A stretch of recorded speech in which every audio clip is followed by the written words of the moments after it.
All right, good afternoon, everyone, and welcome to our May webinar, Exploring Energy, Powering the Future. My name is Mark Mariffian. I'm head of product at Tortoise. And it's a pleasure to have James Mick, our senior portfolio manager, joining us today. So before we dive in, just a quick housekeeping note. We're going to leave a Q&A at the end, so do feel free to submit any questions that you have at any point during the webinar through the Q&A box. If you're new to Tortoise, welcome. We are the energy specialist. We have more than 2 decades of experience, and we've been the leader in the energy space for 20 plus years now. Today we manage almost 11 billion in assets, deep expertise across the energy value chain from wellhead to end user. Go to the next page. Yeah, so here's quick profile on the team, and then go to the next page after that. And you can see our different investment solutions. Again, 10.8 billion. The majority of the assets sit in our energy infrastructure capabilities, but we also have additional capabilities in electrification infrastructure, broad energy, and in energy adjacent. If we go to the next page, so we'll get into poll questions. We like to do this before every call, just to see how the crowd is thinking about energy, and let's go ahead and get started. Okay, energy's already up more than 30% for the year through April. Where do you believe the broad energy sector finishes 2026 from here? Are we going to be up another 20%, up 10 to 20, up 0 to 10, or are we negative from the current levels? We can cue that.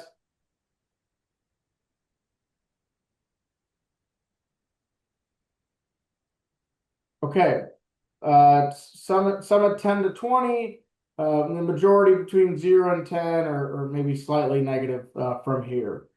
Go to the second question.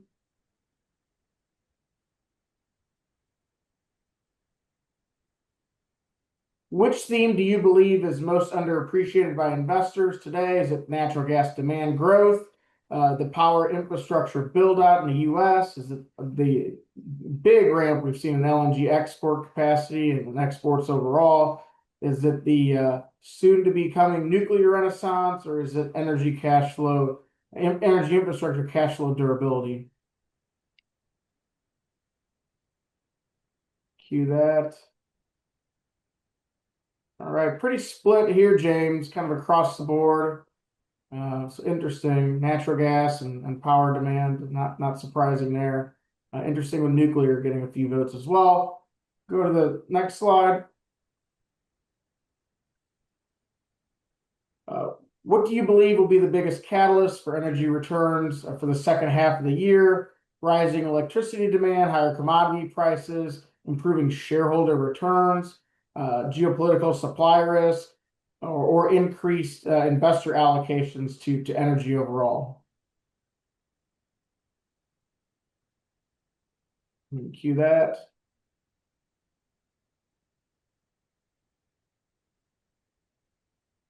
Okay, geopolitical, not surprising, and rising electricity. James is going to talk about both of those, so that's good. We'll have some good comments there. One last one.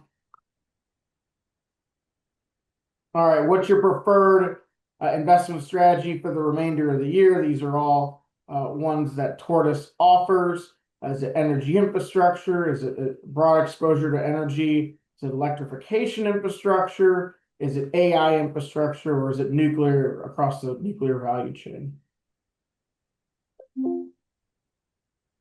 We can cue that. Okay, split between energy infrastructure and AI infrastructure, James, with a little bit to electrification. Yeah, a lot of mix here. That's good. Yeah, very interesting. All right, so thank you everyone for participating in the polls. Just one last slide for me before I move out of the way here. This is our full suite of investment solutions. So again, we got the 4 different capabilities on the left-hand side. We launched several active ETFs and ETFs overall in 2025. We now have seven ETFs in total. So a few milestones with the ETFs. Our TCAI, the Tortoise AI Infrastructure ETF, seeing really strong performance and flows. That fund is now over 175 million. It started with 500,000 in seed capital about 8 months ago. And then our Tortoise MLP ETF recently crossed $40 million as well. That was launched in December. So again, see nice tea leaves, but again, this is the ETFs have been broad, and I just want to make sure everyone's aware of all the different investment capabilities that we have. So James, with that, I'll pass it over to you to kick us off. Great. Thanks, Mark. Well, I want to start with performance. I'm going to go through this relatively quickly because this really, I'm going to talk a lot about this in the next section, but this really does help set the stage. So we'll start with month-to-date performance for April for the S&P 500 sectors. And you'll notice right off the top, one of the only negative names is energy, down 3.5%. Utilities up 2.1%, so nothing too major. You can see energy infrastructure, 2.6%. And then you can see at the very top tech, right, and communication services. And of course, that drove the S&P 500 because they're such big weights. From a technology perspective, I think what we saw is early in the year, you had a rotation into energy and out of tech. That flipped a little bit in the month of April, surprisingly, maybe given some of the stuff that's going on with the war, but that did flip in the month of April. If we can go to the next page. So if you look a little deeper across the energy value chain, nothing too surprising here in terms of what you might expect. Oil up 3%, 3.6% there right in the middle. Interestingly, it was a very volatile 3.6%. I mean, it was kind of all over the place. And that makes sense, right? Because you've got tweets from Trump, you've got issues around what's going to happen. Are we on a ceasefire? Are we not? Are we blockading? Are we not? So lot of noise, lot going on there as it relates to that 3.6%. Clean energy, one of the best performers, interestingly enough. And I think a lot of that has been driven by batteries. And batteries, you might think, oh, well, that's EVs and maybe renewables. But in reality, a lot of this comes down to supporting AI infrastructure and data centers. You need batteries there in terms of the load management. And so I think that's been an area that's really been pretty hot and done quite well. Natural gas, you can see at the bottom. I wouldn't read too much into this. This is spot month or spot pricing. And April's typically like a shoulder month. I wouldn't say that it was unseasonably warm or cold. And so consequently, you had a lower price throughout the month of April. Nothing too major there. Next page. So from a year-to-date perspective, this is where it gets really interesting. And what I think our poll questions help set up is that you can see we really flip, right? From a year-to-date perspective, energy is the top performer at 33.5%. That's followed pretty closely by energy infrastructure, 26.1, and then frankly, nothing else is even half of those in terms of the returns. You can see technology is much lower. I mentioned that earlier. We did have that early part of the year where you flipped from tech into energy, and of course, that led to the 5.7% return for the S&P 500 over that year-to-date time period through the end of April.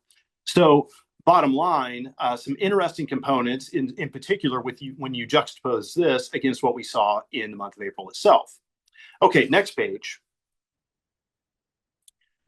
So on this one, we get a little bit more detail or granular on the energy sector. In this case, you've got the oil price, no surprise there, 83%. We ended the year, I think it was right around like $57. We moved up to about 105 at the end of April. Of course, that's down from there, but that was obviously an area that generated a lot of returns based on the war. You can see energy right there in the middle at the 33.5. Refiners coming in second, doing really well with high crack spreads. Utilities, again, not a bad start to the year at all, but only up 10.5%. And then Mark mentioned nuke up 17%, so having a good start to the year.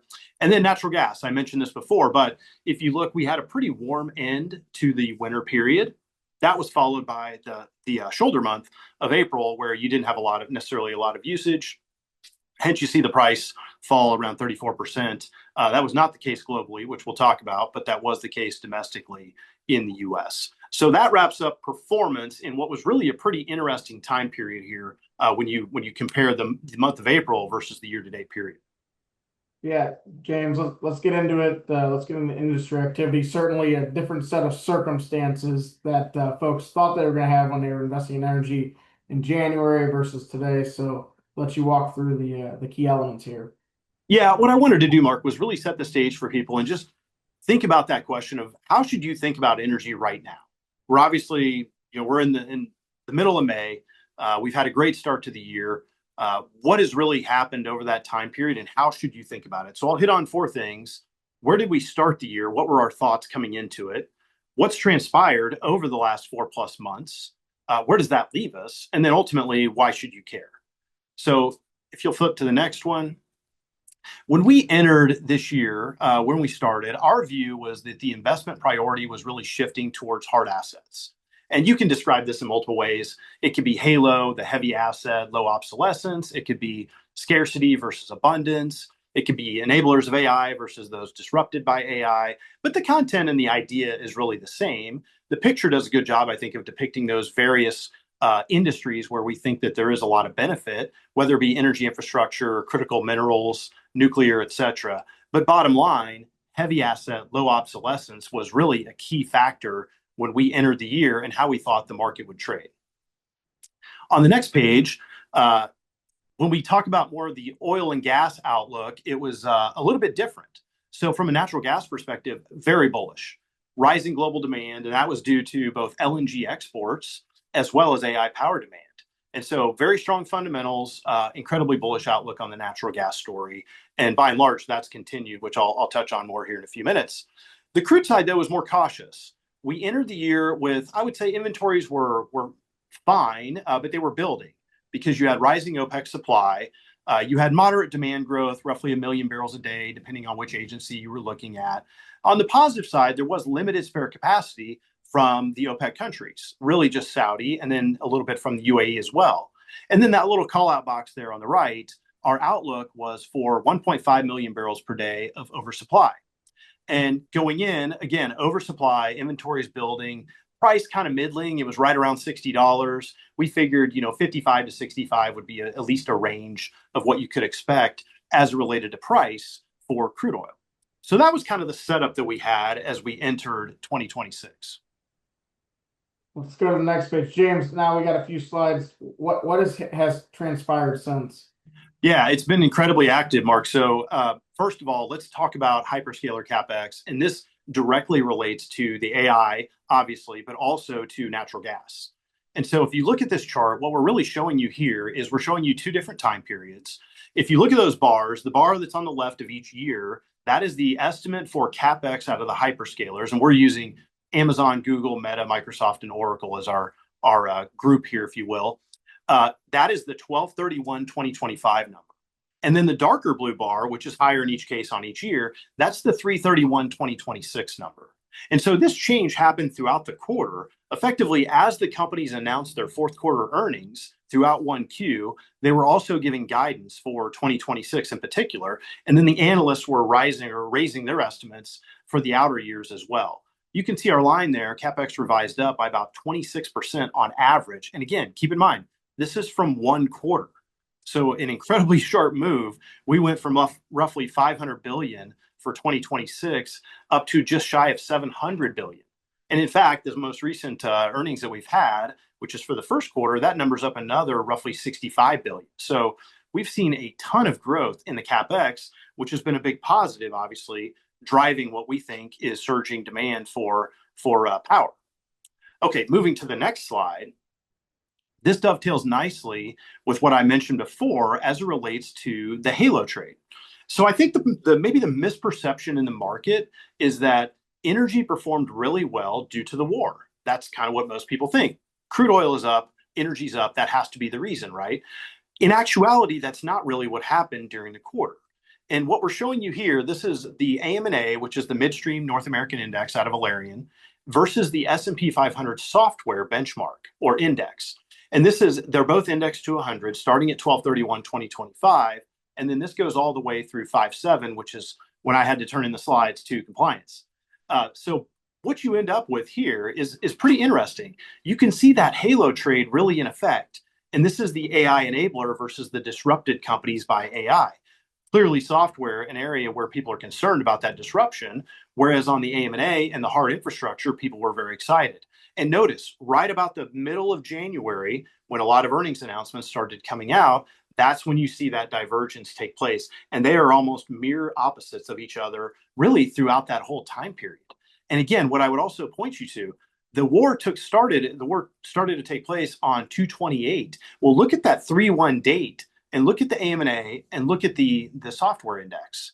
They had moved materially by that point. So again, this was not so much about the war as it was about a rotation out of software, out of tech, and more into the hard assets, that halo trade that was taking place. Yeah, it's a really good point, James. Yeah, so this one takes us a little bit different route. We talked about that. That's more on the AI side and more on the natural gas. Let's instead focus on the crude oil side. And I know we have hit this ad nauseum. You all are probably tired of hearing us talk about it. So I'm going to make this part quick. The bottom line is this: when the war started on 228 with the U.S. and Israel bombing Iran, that effectively closed the Strait of Hormuz. And you can see that in our line there. Through the Strait of Hormuz is about 20 million barrels a day that gets transited. That's about 15 million barrels a day of crude, another 5 million barrels a day of refined product. In addition, about 20% of the world's LNG transits through the Strait of Hormuz, primarily from Qatar. So we're talking massive disruptions. And we've got the arrows on there. We've got the largest arrow to Asia, which is primarily crude oil as well as LNG. We've got a green arrow that's a little bit more of a medium size going to Europe. That's primarily refined products. Think diesel, jet, things like that. And then we've got a very small arrow going to the United States because, frankly, we don't really take a lot from the Middle East and in particular through the Strait of Hormuz. So not necessarily as big of an issue for us. The bottom line is this: there's probably between 10 and 15 million barrels a day right now that are not making it out. They've been able to reroute some flows to the west side of Saudi Arabia and take those through the Red Sea and the Bab el-Mandeb Strait. That crosses right by Yemen, so there is some risk of what the Houthis might do, but so far, no issue there. But the bottom line is you're taking probably 10 to 15 million barrels a day that is not making it out to the rest of the world. So if you think about inventories, and this is where I think it's most important, if you think about inventories, and you take right now we're on day 70, early 70s. If this extends to the end of May, we're looking at roughly 90 days. Take those 90 days and let's use the low end of my number of 10 million barrels a day. You're talking 900 million barrels that will not be making its way to the rest of the world. And this is out of a storage level that's probably around 2.3 billion barrels worldwide. We are taking more than a third of these volumes offline from a storage perspective. That we're draining storage to make up for. These are dramatic effects. And now there can be offsets. There's a little bit of less. There's some demand destruction that's taking place, but I'm trying to account for all of that in that 10 to 15 million barrels a day. So dramatic impacts right now as it leads to massive changes in supply. The U.S., by the way, is funneling a lot of that. We're exporting a ton of product and crude oil to the rest of the world. That's helping. In addition, China is taking a little bit less. They're draining some of their storage. So there's some offsets right now. But the bottom line is this has been highly, highly disrupting to the rest of the world. And then our next slide, this gives you a little bit of a flavor of what I was talking about earlier. So in this case, what I've done is I've indexed the energy benchmark. So this would be the S&P Energy Sector Index, the IXETR. CL1 is the front month crude oil contract. So again, that's just going to be the futures contract. And then, of course, I've included the AM&A again. I've indexed these to 100 starting at 227. So right before the war started. This is where it really gets interesting. So as you might expect, CL1 crude oil up pretty dramatically and incredibly volatile, as I mentioned before. So to the tune of around 41% or so is the price return on crude during that roughly month and a half type time, or 2.5 months, type time period. Then look at the other benchmarks, though. If you look at the IXETR and you start, again, pre-war to where we are now, and this is through 5/7, it's basically flat, which doesn't make a ton of sense given some of the things that we just covered. The AM&A up marginally, probably around 2.5% during that same time period. So again, since the start of the war, this has not been a boon to energy indices whatsoever. So, Mark, a little bit different than maybe what people might expect. Completely. Great color. Let's get into some of the specific markets. Next slide's on LNG, I believe. Yeah. So this is, if you think about when we go back and we think, well, where does that really leave us, right? And this is just where we are right now, but where does that leave us? I thought this was a fantastic chart. This is from Cheniere Energy in their 1Q26 quarterly update. So let me explain real quickly what's happening. When the Strait of Hormuz was closed, I mentioned Qatar. Qatar and the UAE are the primary exporters of LNG through the Strait, Qatar being by far the largest. Qatar actually runs what's called the Ras Laffan facility. That's where all their exports, all their LNG is completed and where it's all exported out of. Well, that represents about 20% of worldwide LNG. About 20% of that facility was actually damaged via Iranian strikes. So what you have is 20% of 20%, or roughly 4% of worldwide supply is completely out of commission at the moment. According to the Qatari energy minister, that's going to be out for 3 to 5 years. So consequently, what you have is that's that at the very bottom, you can see the 13, 12, 12, 12. That is the export loss as a result of that bombing. So it's not immaterial in any way, stretch, or form. In addition, and this is maybe even more important to what happened, the Qataris, their plan was to go from roughly 77 MTPA up to about 125 MTPA over about a 4 to 5 year time period. That has all been pushed to the right. We don't know how long. This is Cheniere's best estimate. That's the lighter blue box that you see above the 13. So this is the 12, the 17, the 19, and the 3. That's pushing to the right the expansion projects that they were planning. So what you end up with then, the net effect of this is the difference between the red line, which is the revised cumulative growth, and then the top of the gray bars that are in there. So if you looked at it as an example, look at 2028, and you can see the revised estimate from Cheniere is roughly 99 MTPA coming online. That differs from the over 120 MTPA that was expected to come online pre-war. What this does is a couple of things. Number one, that gap allows the U.S. companies to fill that capacity. Now, eventually, the Qatar expansions will come online. Cheniere anticipates it's out by 2031. You basically kind of get back to where you were. There was an expectation that we might be oversupplied, though, in the market for LNG in 28 and 29. That is no longer the case. So either the U.S. companies can help fill that gap, or they're going to drive higher margins as a result of higher demand for that LNG. I should say less supply along with consistent demand. So this is a very bullish narrative for the U.S. LNG companies, and they've done quite well as a result of this. So that's the LNG side, which is, I think, maybe misunderstood and not necessarily appreciated, the impact that this is having right now on a future look for LNG. And then the next page shifts gears. So this takes us back to crude oil. And again, think back to my original comments when I said, well, pretty cautious, right? When we entered the year, that is no longer the case.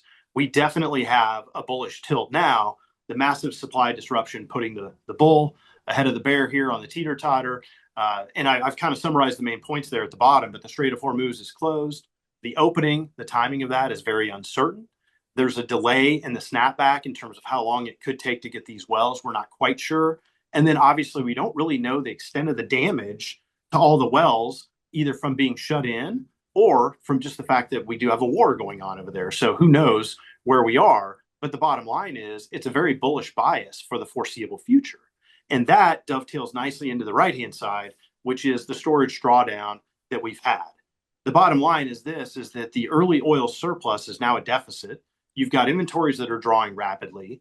You have a continuation of this disruption that really creates major issues depending on how long it takes. And then we have an oil futures curve that frankly is quite complacent as a result of that, which I'll touch on here in a few minutes. So the bottom line, you now have less cushion via less inventories. You'll have higher prices, which we're experiencing right now, and you're likely to have higher volatility as well. Great analysis, James. Let's I'll wrap with where does that leave us, I guess, with yeah. different commodities. Yeah, this was kind of a fun image that ChatGPT created for me. But the bottom line is this. If you look at all three drill bit commodities, when we came into the year, we were very bullish natural gas. We're much more bullish now because of the increased AI spending and because of that LNG export situation that I mentioned coming out of Qatar. Crude oil, drastically different, right? We now have a massive supply gap that's trying to be filled. Demand is still relatively strong. This is really a supply issue. And you've got a massive amount of storage being drawn from inventory. And then finally, natural gas liquids, very much tied in with the crude side from a liquids basis. About the OPEC countries are probably the largest or the second largest exporter of natural gas liquids in the world. And so it's going through that strait as well, the same Strait of Hormuz. So you have a lot of disruption there as well. That in and of itself is opening up a lot of doors for the U.S. companies to go in and fill that. So that's kind of the initial thought of where that leaves us, Mark, on all three drill bit commodities. And then we got a curve. You can talk about that. Yeah.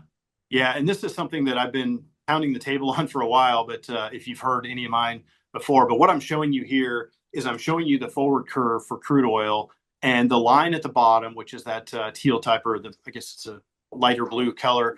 That is the forward curve as of 2/27, so right before the war started. And you can see generally pretty flat. And for the most part, the average price there is maybe $62. And then I'm also showing you the curve as of 5/7. That was last Thursday. And of course, as you would imagine, we've got very steep backwardation. And that steep backwardation has been around since the war started. Of course, it keeps getting moved higher from a standpoint of each month has to readjust to a higher level.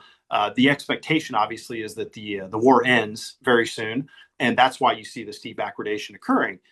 That said, there's a couple things that really need to happen here, and what will happen when the war is over, when we get some type of a ceasefire. What's going to happen is this: the front of the curve will drop, but the back end of the curve the entire back end of the curve needs to rise. And in our view, the average price that you're looking at here is right around about $70, $71 on this curve. That really needs to be $75, $80, $85, because what you need to do is you need to incentivize production to replenish all of the lost inventories and all the inventories that we're ripping through, whether it be commercial inventories or strategic petroleum reserves. We need to replenish these inventories. That will require a higher back end of the curve, or a higher curve in general, to bring back more production, and we fully anticipate that happens. So again, think of it as the front end of the curve will come down immediately on some type of a ceasefire or an agreement, and then as we go through time, that whole back end needs to shift higher by at least $5 and probably even $10 to $15. In our view, you need to be in that $75, $80, $85 range. So that's what the curve will do, and that's why we think that investors should care, because this is something that is pretty obvious that it should happen that way. And then finally, the last one I would just hit on. It's been a great earnings season, frankly. We're not all the way through, but we're pretty close. And I could have touched on several earnings, but I thought this might be a little bit more instructive. So I just pulled a couple of quotes from earnings to give you some ideas of what we've heard, starting with the Google CEO, Sundar Pichai, in relation to AI usage. Our first-party models now process more than 16 billion tokens per minute via direct API used by our customers. That's up from 10 billion last quarter. 60% growth in a quarter. So AI usage clearly not slowing down. Then John Ketchum, the CEO of NextEra Energy, on demand acceleration. This is the largest utility in the country. First, demand for electricity in this country is not slowing down. In fact, it's accelerating. Our customers need power now, and speed to power is essential. And then finally, Quanta Services CEO Duke Austin on demand. And Quanta, if you're not familiar with that, that is an EPC, so an engineering, procurement, construction company. For the most part, they deal a lot with utilities. When you think through it, the transmission, the infrastructure, and what we see in front of us with robotics, the way the grid's used, the power electrification, I just see more demand in generation and in the electrification of the world. We see it for a decade plus. And that, in a nutshell, is why we're so bullish energy and why we're bullish on the go-forward basis. And so if I had to summarize all that, Mark, I would just say, if you look back, you would say the misperception is this is all driven by the war. It has not been driven by the war. In fact, the returns are frankly flat since the war started. This was really more about a rotation related to the halo trade, if you will. And so if you look, we're way better off now than what we were pre-war as it relates to the demand or the supply function for crude oil, natural gas, and natural gas liquids. And yet the stocks really haven't moved on hardly any of that news. Great earnings period. All the things that we talked about thematically seem to be going in our favor, and yet we really haven't seen the benefit from a stock perspective. So with that, I'll wrap there, and we'll take it to the portfolio positioning. Yeah, go ahead. Yeah, I was just going to say in this case, Mark, not a lot of changes. We continue to be very excited. Natural gas infrastructure remains one of the key components. I mentioned a lot on natural gas and AI, and that's certainly an area that's benefiting. Again, nothing really from our broad energy portfolio as well. We've continued to be on the natural gas infrastructure side there. We've added a little bit on the power side. And then on the electrification, that continues to be very strong. The utilities had a great quarter, a lot of new project announcements. Growth rates are accelerating. We've got some utilities that are in the 9 to 10 to 11% range for EPS growth over pretty long time periods. So it's been really beneficial to see these companies come out with pretty exciting growth numbers. So with that, Mark, happy to. Oh, two more. Sorry, I forgot about AI infrastructure as well as nukes. Again, not much change here. We've been pretty consistent with our pathways and where we are. The energy side dipping a little bit on the AI infrastructure, a little bit more on the digital, as we've seen some really good opportunities there. And then on the nuke side, that's been very consistent in terms of our portfolio breakdown. Wonderful, James. Great comprehensive update. Several questions came in, so let's go ahead and get to those. But I would just say the listeners were obviously very astute ahead of time by selecting the strategies of interest in electrification infrastructure, energy infrastructure, and AI infrastructure. You really hit on all those themes. Okay, let's talk about logistics. And I guess, are you concerned?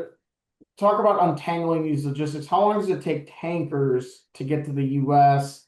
Are we going to see product shortages? Is that where you're going to see the pinch, or is it more in the crude markets in general? How long does it take a tanker to go from the Gulf to be rerouted back to the U.S.? And how much of a mess is this really going to be? Yeah, that's a great question because it's not simple, is what I would say. So let's use an example where you've got a lot of tankers that are currently trapped in the strait. So when the strait does open, you could have a flood of supply coming on that's been trapped, right? So you'll get an immediate bump from that perspective. However, the next likely bump would come from a drainage of the buildup of storage that's happened in the Gulf, in those countries in the Gulf. Think of Iraq as an example. The problem is that right now, a lot of the tankers are being routed to the U.S. in the Gulf Coast, in the Gulf of America, to pick up crude from the U.S. I think that's like a 40-day trip. So this is not something that you can easily do. So even if we were to get, let's say, not even just a ceasefire, but an agreement to end this war tomorrow, you would have the initial tankers kind of come out of there, and that would be a little bit of a surge in terms of supply. But being able to backfill or going in and backfill those tankers with other tankers is not going to happen right away, because you have tankers that have been rerouted to other areas. So it's not a quick fix. We're probably looking at maybe it's a 40-day type window, and then you figure, okay, well, what if they're on their way to the U.S., they get there, they fill up, and then they have to take their crude to wherever it's going and then get rerouted back to the Middle East. So a pretty decent delay is the way I would describe that. It's not fast. And I know that there's been some creativity in getting some of this production back online. How quick will production be able to ramp, do you think? I think the numbers that we've read is you can probably get to 70% of production relatively quickly. You can probably get to 90%. That might be like in, let's call it a week. You might be able to get to like 90% in another couple weeks, but then it's that last 10% that can be somewhat problematic, or even the last 5%. And you might say, well, that's great, you get most of it. But let me just caution you in saying that if you go back to my original slide on what we came into this year with, we had 1.5 million barrels per day of oversupply. But consider OPEC, the countries that are in there right now, you're talking about 30, 34 million barrels a day of production. 10% of that is 3.3, 5%. You're looking at somewhere around 1.6, 1.65. That basically wipes out that entire oversupply that I mentioned earlier. So every little bit helps and hurts in this case. So it depends on how quickly you can bring that back. The one thing I would say is, I mean, it's my view personally that we probably overstate a little bit how long it takes for these countries to bring back production.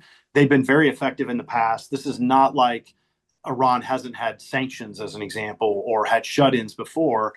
These countries have dealt with this a lot in the Middle East. So I don't think it would be as problematic to bring that production back as maybe what some expect. I think it can come back a little bit faster, and so that's why I mentioned a week and then a couple weeks, and by that time, maybe if you're a month out, I think you're probably close to 90%. But that incremental 5 and 10% could take much longer, and every little bit will matter from a pricing perspective.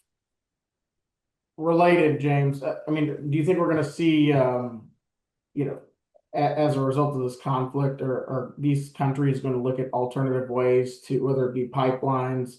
I think that'd be the most logical. Do you think they're going to look at alternative ways to get their production out so it's not stranded in the strait? 100%. Yeah. In fact, I think you're already seeing that. I think Iraq has talked about building a pipeline to Turkey to try to help get supply out. So absolutely 100%. I think Saudi Aramco talked on their conference call that they felt very, very appreciative that they had built the East-West pipeline, which, by the way, is like 7 million barrels per day. It was not doing 7 million before, but it is now.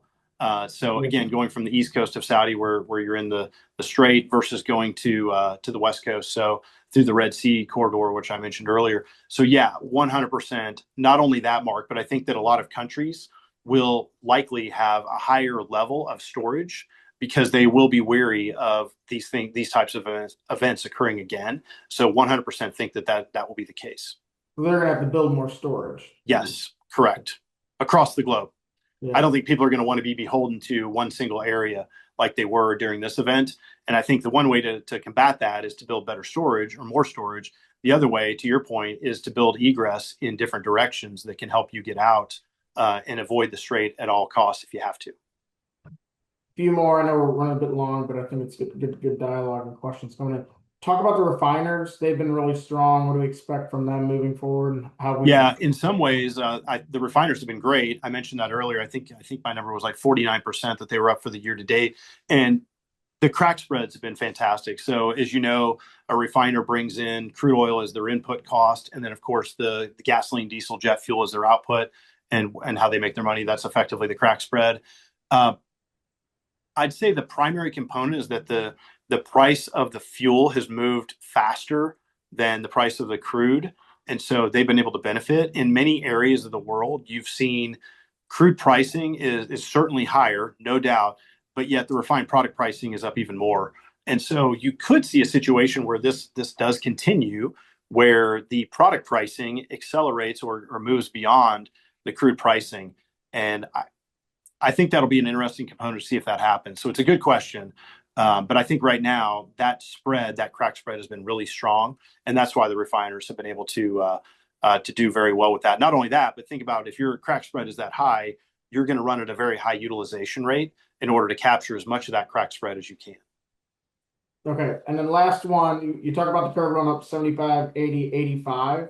What is the growth? I mean, are we starting to bring growth back to U.S. domestic production? Does that help a re-rating for the energy sector because growth is coming back? Yeah, so far, I would say the companies have been the public companies in particular have been pretty reticent to bring much back from a rig perspective.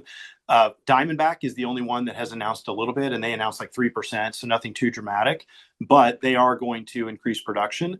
The privates, on the other hand, have been a little bit more bullish, and they have brought back some rigs. So I would say there are some issues in the Permian Basin around egress for natural gas.